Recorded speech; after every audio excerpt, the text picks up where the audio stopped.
Hi guys! Some of you might know that I regularly watch C-SPAN in the mornings. It's one of the things I do to kind of get myself going. I don't watch a lot of the news, but I feel that C-SPAN is a great way for me to keep informed. And besides, I don't really care about politics, but I do care about energy. I do care about the things that impact my life, and so rather than getting into a political side on one or the other, I just follow the issues. And I was watching C-SPAN the other morning and saw an interview. It ran a little earlier this month, but it was from the former Soviet Prime Minister Igor Ivanov, or rather Russian Prime Minister, and he was the Prime Minister from 1998 to 2004. The program I was watching was talking about our gas infrastructure, building pipelines between Russia, Japan, Korea, China, and of course natural gas exports on the United States front we haven't quite hit the scene yet. But we're about to. But he made a comment that I thought was really interesting and wanted to explore a little.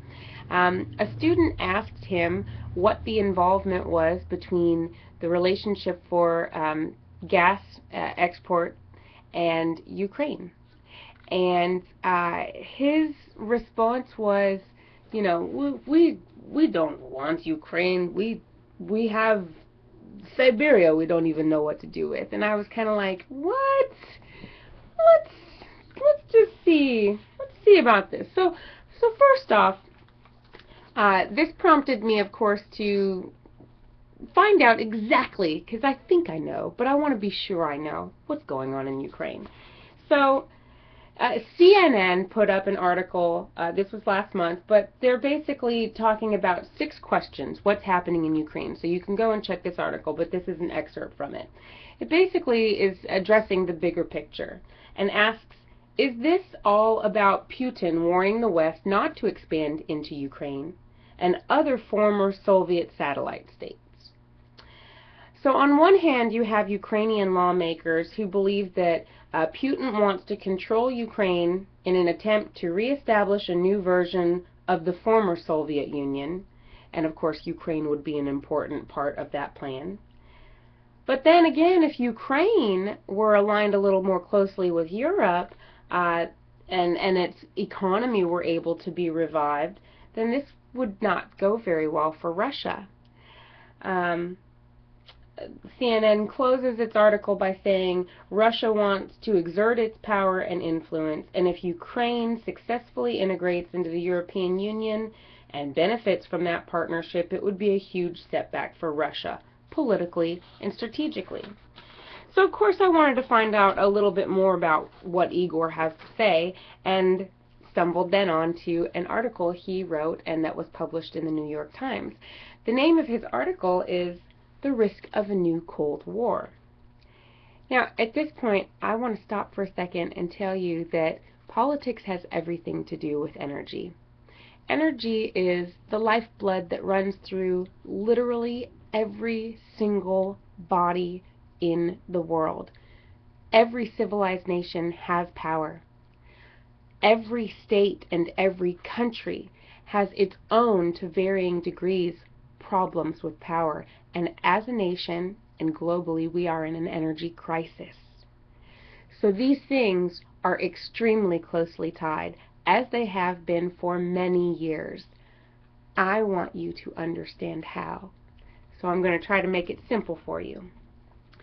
In his article, Igor Ivanov writes that the crisis management between both NATO and Russia and the European Union and Russia is currently inadequate. It says, and always, or he goes on to say, and always in the background there are large numbers of nuclear weapons on both sides on high states of alert.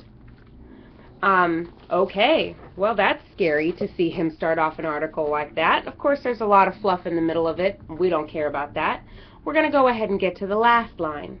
He closes his article by saying, If NATO partners and Russia do not act to steer events in the way that we set out, our fear is that the future course of this crisis will be shaped by circumstances independent of our respective political wills. Right? There's just, I'm sorry, but we won't be able to stop it no matter what we want to do politically if you guys basically don't handle this NATO the way that Russia wants us, wants us handled. I don't know what to say, but politics aside, he closes by saying, if we allow that to happen, it may be chance rather than good judgment that will decide our country's fates.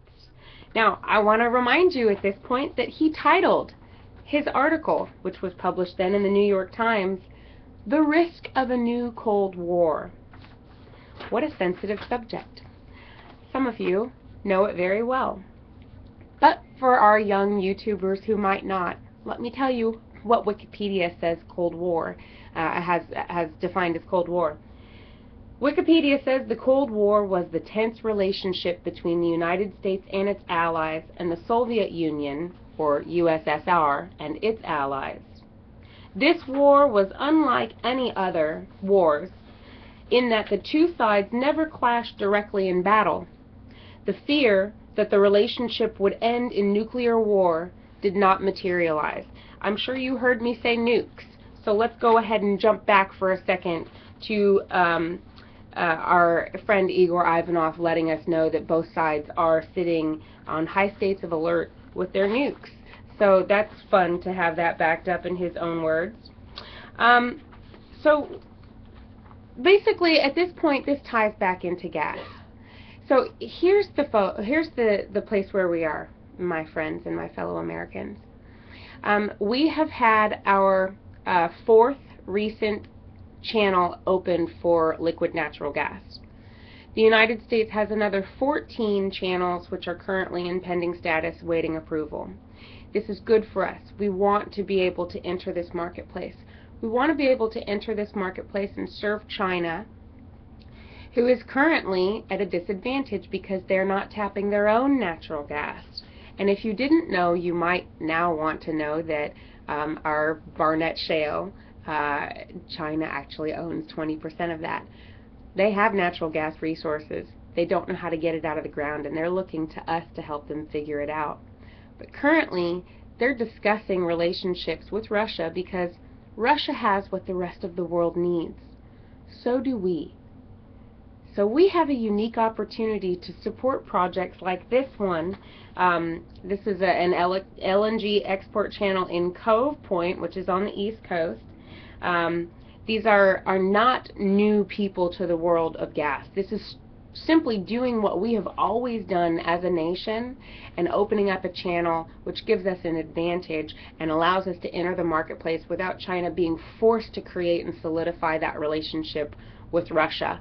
Already you guys should know. If you don't know, please turn on your TVs and find out. We have strained relationships with Russia. They've gotten worse. We had a plane go missing. We kind of got together to help figure some things out, but that doesn't solve our problems.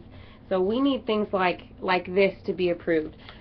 This facility in Cove Point, it's a Dominion site. Dominion's a big player in liquid natural gas and gas. It's on an existing 131 acre footprint, which is in Calvert County on the western shore of the Chesapeake Bay. It sounds beautiful. They've been there for about 40 years and peacefully coexisting with the rest of the community. They're saying they don't need any other pipelines or storage tanks in order to make this operation go.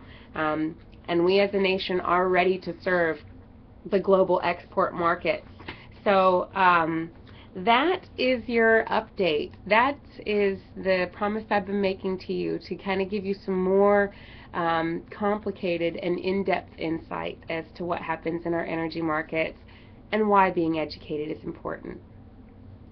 Get mighty on your side.